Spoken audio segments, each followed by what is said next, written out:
What's up YouTube, Saf here on Super Saf TV. So we've seen plenty of low quality leaked videos of the iPhone 7 and 7 Plus. We've also seen some cool looking renders, but here I have the iPhone 7 and 7 Plus prototypes, and this is probably the closest look that we're going to get at the iPhone 7s before release. So as you can see, we have the iPhone 7 as well as the iPhone 7 Plus, both in the rose gold color, and they do look pretty nice. Let's firstly go ahead and remove the screen protectors from the iPhone 7. And then from the iPhone 7 Plus. Now right away you can see that they do look quite similar to the previous iPhone models, but we have some key differences. First up, we have some redesigned antenna bands, and the look of this new design is growing on me. The bands now not as prominent as they used to be. Jumping in closer, you can see that we have the main difference, which is the cameras. On the iPhone 7 we actually have a larger camera bump than previously, and this is housing a larger sensor, so we are going to be getting better low light images coming from the iPhone 7. And quickly just testing out the case leak that we had of the iPhone 7 a few months ago, you can see that it's a perfect fit. Now initially we did think that the larger cutout was for dual cameras on the iPhone 7, but it's actually for the larger sensor. The iPhone 7 Plus on the other hand does have the dual cameras. Now these are likely to be working together to give you sharper images, better low light performance, and also possibly two different focal lengths. I personally can't wait to check these out and test them against some of the other competition. We also have a secondary mic as well as an LED flash. Now this is most likely going to be a dual tone flash.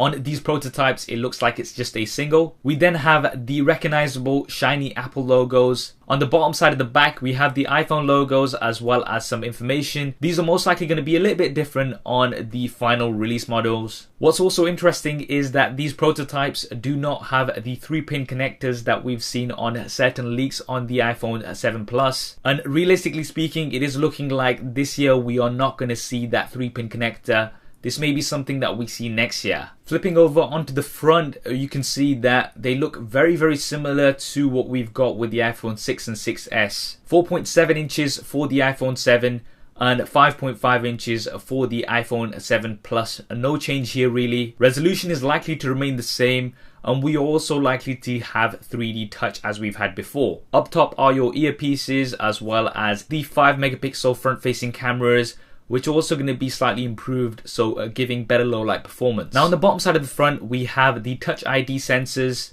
Most recent rumors are saying that these will not be pressable buttons, so instead there's going to be haptic feedback, and it may allow for some additional options. For example, if you do hold on to these a little bit longer or push down a little bit harder like with 3D touch. Up top we don't have anything, but you can definitely notice those camera humps which are bigger than ever. I personally just wish that Apple increased the thickness of these phones a little bit so that we could have a larger battery and no camera hump, but unfortunately it doesn't look like this is going to happen this year. On the left hand side, things are pretty familiar with your volume buttons as well as the mute toggle switch. Now certain leaks were pointing towards there not being a mute switch, particularly on the iPhone 7 Plus, but I think these are going to stay. On the right hand side you have the power button and the SIM card ejector trays, and finally at the bottom you can see that we have the lightning connector and what appears to be 2 speakers. Now these can possibly be 2 speakers, but there is also a suggestion that we'll only have the one bottom facing speaker and the other grills are for the microphone. Now the key thing here is that there is no headphone jack, and this is all but confirmed, so you're either going to have to use Bluetooth headphones with a lightning connector, or use a lightning connector to 3.5mm headphone jack converter. Whether this will be included in the box or not, that we'll have to wait and see for. So there we have it, an unboxing and a very close look at the iPhone 7 and iPhone 7 Plus prototypes. Now this is probably the closest look that we're going to be getting at the new iPhone 7s before the launch next month, and that's likely to be on the 7th of September, with the release following in the coming weeks. What do you think of the iPhone 7 and 7 Plus? Do drop me a comment below and let me know your thoughts. I hope you enjoyed this video and found it useful. If you did, then please do hit that thumbs up button for me. It really does help me out. And if you haven't already, then be sure to subscribe.